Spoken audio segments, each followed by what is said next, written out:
Today marks the 30th anniversary of that deadly firestorm in the Oakland and Berkeley Hills that killed 25 people and destroyed more than 3,500 homes. For the people that survived and then rebuilt in the area, that inferno left a lasting mark and a drive to make sure that it never happens again.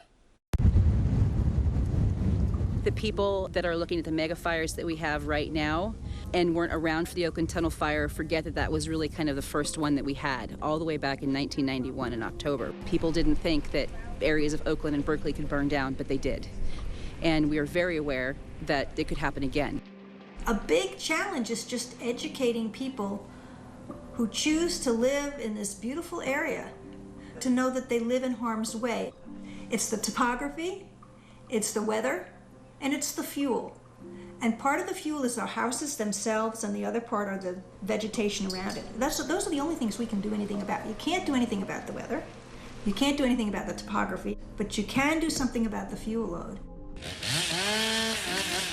Removing dead trees is a really crucial piece of this puzzle. Where these trees have been thinned out, that fire will probably stay on the ground. That'll probably be a knee-high fire. It won't have a lot of fuel to ignite. It won't ignite up into the tree canopies, which means there's not going to be a lot of those really hot intensity fire embers that then blow into the community that could create a real danger for the community.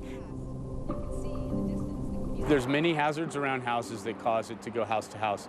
A lot of homes have shingles on the outside, and those can be very combustible.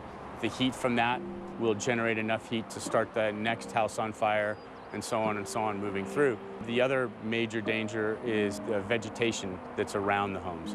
Since the inspection program is in place, we are able to go out and let people know if they have any kind of dangers around their home and let them know what they can do to make their home more safe. And then we go and we do a re-inspection to make sure that they've done it.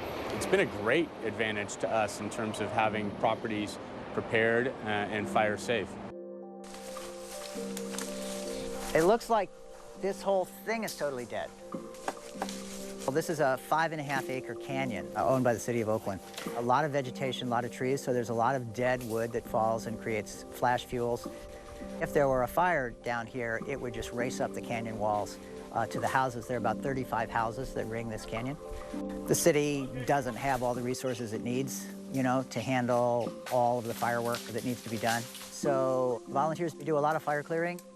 We all know we live in a high fire severity zone, so we try to do our part. Typically here in California, and especially in the Bay Area, our winds come well off of the bay. It's bringing all the moisture.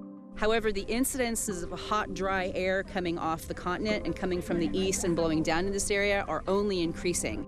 And that's what climate change is doing. So the danger that we had that day in October in 1991, those occasions are increasing in number, and that's what worries us. To see more on the deadly fire, including footage not seen since the day of the inferno, check out Firestorm, the East Bay Hills fire, available at abc7news.com. Also streaming on the ABC7 Bay Area app, wherever you stream. A ceremony gets underway shortly to mark the 30th anniversary of the Oakland Hills firestorm. Community members will gather for the annual Tree of Hope to remember the 25 people killed in the blaze.